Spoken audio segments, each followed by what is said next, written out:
So our next presentation is by Professor Vishal.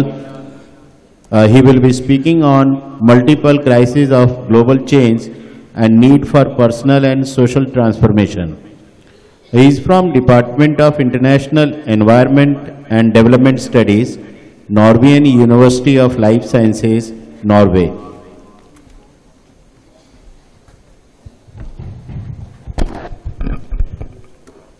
His Holiness Swamiji, distinguished personalities in dais and also in the audience, brothers and sisters, it's a great honor and pleasure for me to be in India again. I would like to extend my gratitude to Shirley and her entire groups. I will be talking totally different thing. Since I have been working in last 20-25 years in Norway in international environment and development studies, there is something urgent, something important. Our world is undergoing multiple of crises, multiple of planetary crises. And we have to see from a global perspectives where we are and what we are doing, and try to identify what is urgent and what is important. When I use this word crisis, maybe let me use the word challenges. Then it becomes more creative. I'm just switching. You all know from media, the climate crisis hitting the world, frequency of extreme weather event around, increase in the food prices, global energy crisis, violent conflict and war. We are enjoying this beautiful conference here in India. At present, right now, in this world, there are 33 to 35 active war, inter and intra-state, big war are going on and people are being killed around the world. Hunger. Swamiji liked to talk about farmer. In fact, there is one thing in common between myself and Swamiji. We are son of farmers. Almost 1 billion hungry people in the world today are hungry. Environment and climate challenges and sustainable production of food has been a challenge and is an issue in the development studies all through. How to feed 9 billion people despite the fact that land is being degraded in alarming rate around the world? You can go and talk about crisis, and that we talk in the university. There is also a stuffed and starved, dysfunctional global food system. As I said, 1 billion are hungry, whereas 1.5 billion people are overweighted or obese. This is the multiple challenges that we have. Since one of the focus of Norwegian development assistance is mainly focused on Africa, we have a number of projects going on. There has been often famine in Africa. For example, in 2011, there was worst drought in last 60 years. And about 1 billion people are currently food insecure. All these things are again complicating and compounding. As you know, in this part of the world, I have, by the way, native of Nepal, although I live in Norway now for last 25 years, but I have educated to India for 5 years. That's why I do very great salute to India. I have heard when I was here, पहले भोजन बाद में भजन, right sir? So we need to talk about it. These crises are not only in so-called developing countries, materially developing countries. We are also having a multinational project in Western Balkan, and I know that there are delegates here from Serbia. This is photo taken just recently, where we are funding projects, and it's the worst drought since many, many years in the Western Balkan, and this photo was taken from Serbia. Farmers were losing more than 80% of the maize yield, and he is a professor, friend of mine from University of Belgrade. Despite the fact that this is happening, different people have a different interest, as Swamiji used to tell us. Human beings are rather complex and live in denial. For example, literal denial. If we talk about climate crisis, especially oil company who want to sell oil, they say that it's not happening really, it is a construct of scientists in order to keep their job alive. There are interpretive type of denial also, accept facts but give a different interpretation. Maybe there is some change in the solar radiation and something is happening there.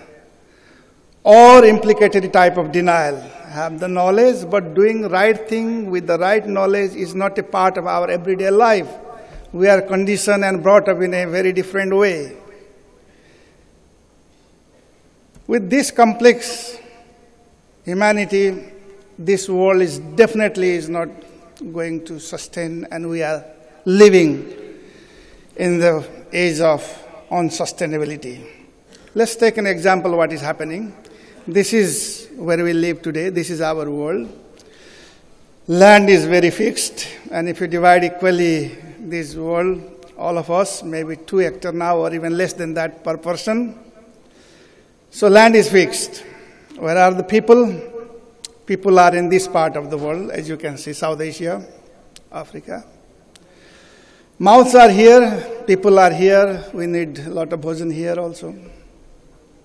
But where is the money? Where is the affluence? This part of the world, Northern Europe, Japan, Korea. In fact, 19 to 20% population living in this part of the world are consuming 80% of the world resources. That is the problem, really. Other story, in these countries, they are producing the armed. We are talking about global peace. These are the countries, as you can see, are producing the arm. But where the people are being killed using these arms, not where they produce it. They are being killed in other part of the world. There are different interests around the world. There is a global hypocrisy going on. Now back to my subject, since we have been working in international environment and development studies, this is a global hunger map. And as you can see that our part of the world is really, we have a challenge there. Norwegian development assistance, as I was telling you, mainly go to Africa, and we have also very many activities in South Asia. And we do give a lot of projects how to improve the productivity and how to minimize the undernourished people around the world. Then there are some kind of green revolution, some kind of technology comes in, and then we increase the production of food. But suddenly what happens is that food prices goes up, then again the same thing, and farmer cannot or people cannot buy it. As you can see here, again what we have been trying since 60s, and now again number of undernourished people are increasing. Who are affected by hunger? Swamiji often talks about boosting farmers' incomes. Those who really produce the food, those small farmers, as you see that globally, those who are affected by hunger are those who really produce the food, small farmers. And in the university arena, we talk about these big global challenges like loss in biodiversity, land degradation, which is a food base, climate change. But really, where is the source of this problem? In the opening days, His Holiness Swamiji was telling that we are too much occupied with just understanding the mechanism of problem, how seed become trees or grain, but not the source of the problem. So much of funding is there, just understanding these kind of. And as you see here, there is still inadequate understanding. In this conference, we are talking about individual health, community health. This comes from the drivers, for example, what is going on with the land use, energy use, food use. It has consequences in terms of ecosystem degradation, biodiversity loss. And there are also complicating challenges that comes from the governance and policy. And most importantly, our habit. Consumerism. I live in Norway for the last 25 years. When I arrived in Norway in 1987, the average consumption, I'm talking about consumerism,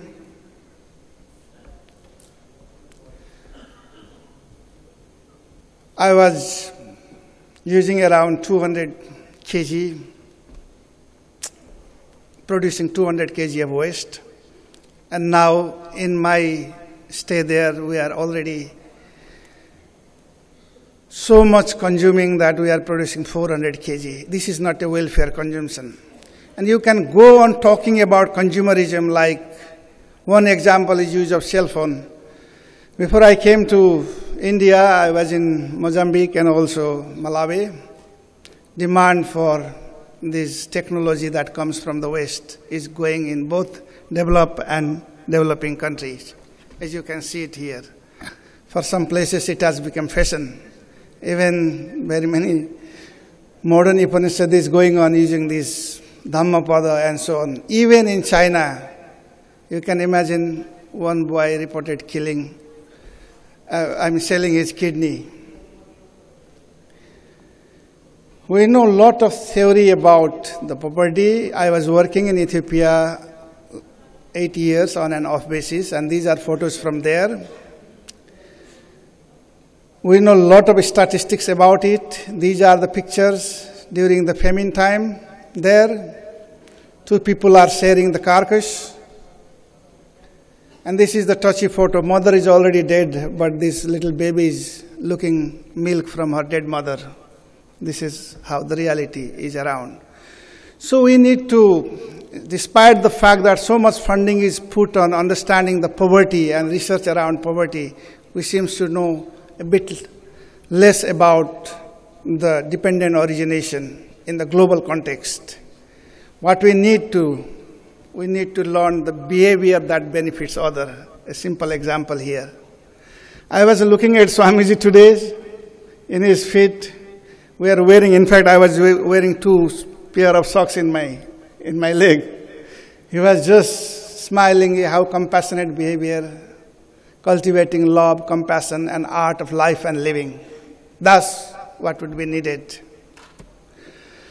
Also, we need to see that we coexist, the holistic seeing that what is really lacking in the global context. Because what is popularized, politicians are fed by these multinational companies and corporates, and media are sometimes running after the politician, and citizen, we are looking what media, even in the crisis of climate crisis, people are just occupied with the media, as you can see.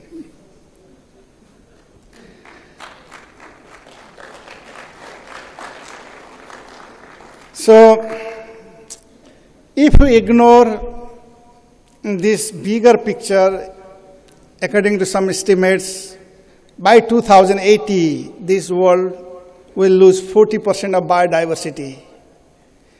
This world will be desertified. Our children will not be able to see what we have seen.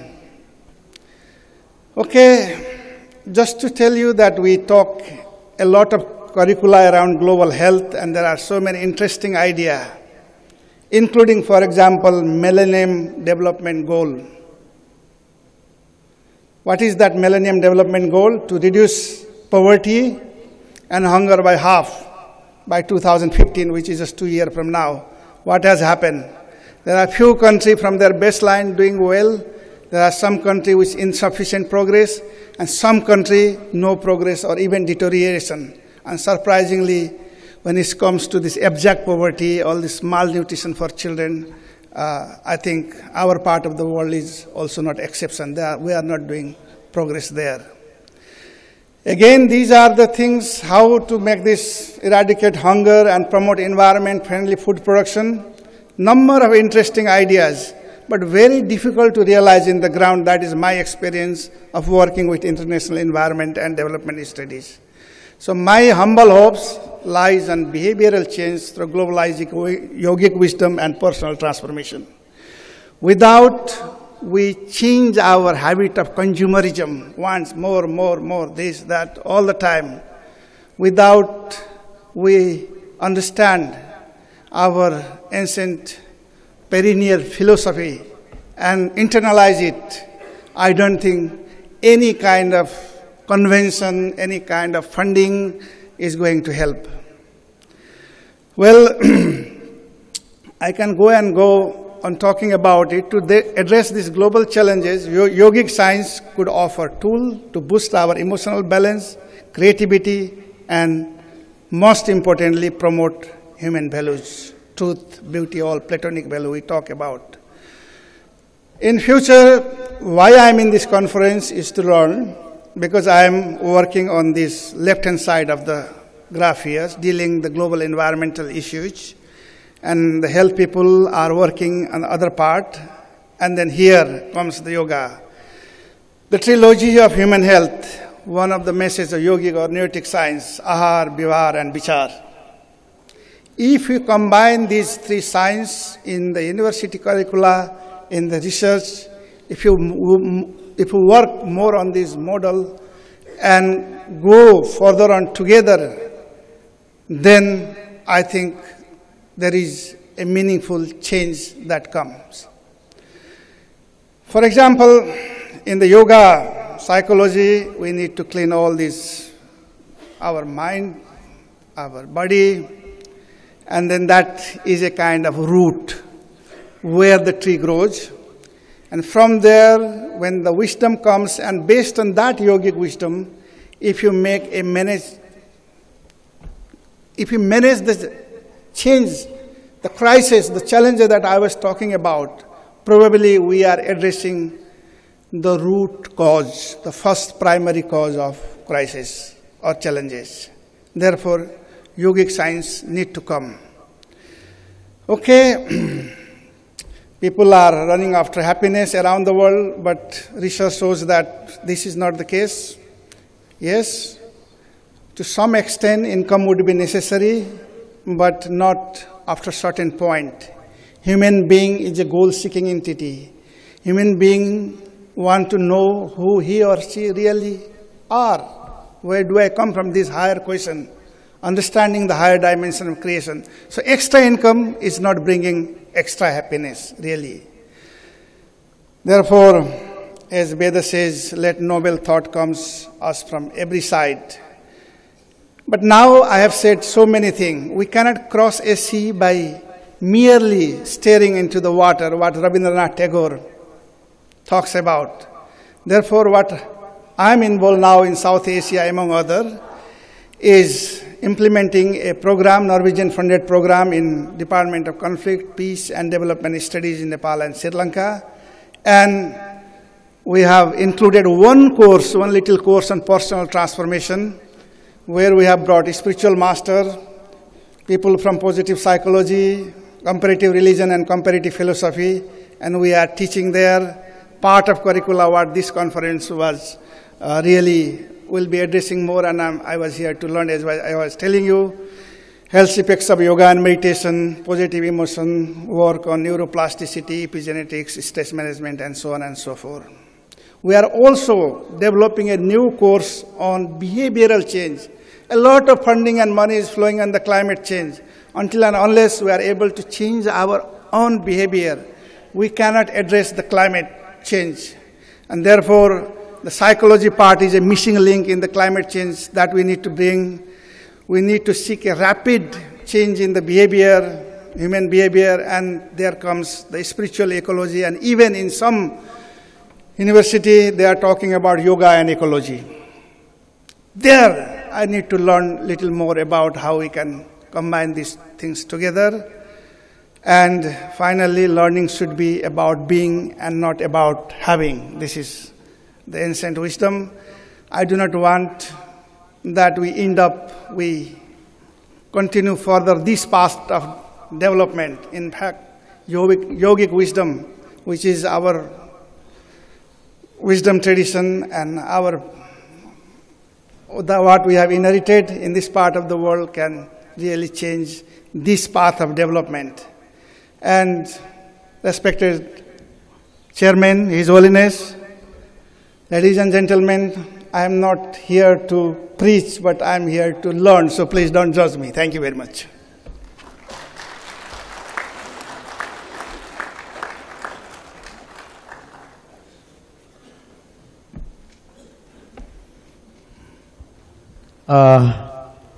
Professor Vishal, नाम भी विशाल है और पूरी दुनिया अपने भीतर समेटे हुए है। दो चीजें हैं, एक इंसान है और उसके सामने जो भी रिसोर्सेज हैं। महर्षि मनु, उसकी कुल में फिर ययाति और अलग अलग महापुरुष हुए। तो ययाति कहते हैं कि सारी दुनिया की संपत्ति एक भी व्यक्ति को मिल जाए तो उसकी तृप्ति नहीं हो सकती। जितने हमारे पास में रिसोर्सेज हैं, उससे जितने अभी धरती पर लोग हैं, इससे 10 गुना लोग रह सकते हैं इनमें।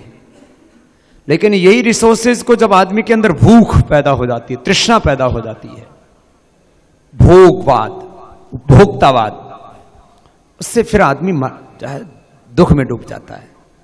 वैसे तो इसका ये शाब्दिक अर्थ नहीं है, लेकिन कस्टमर का अर्थ यही है, कष्ट में जो मरता रहे।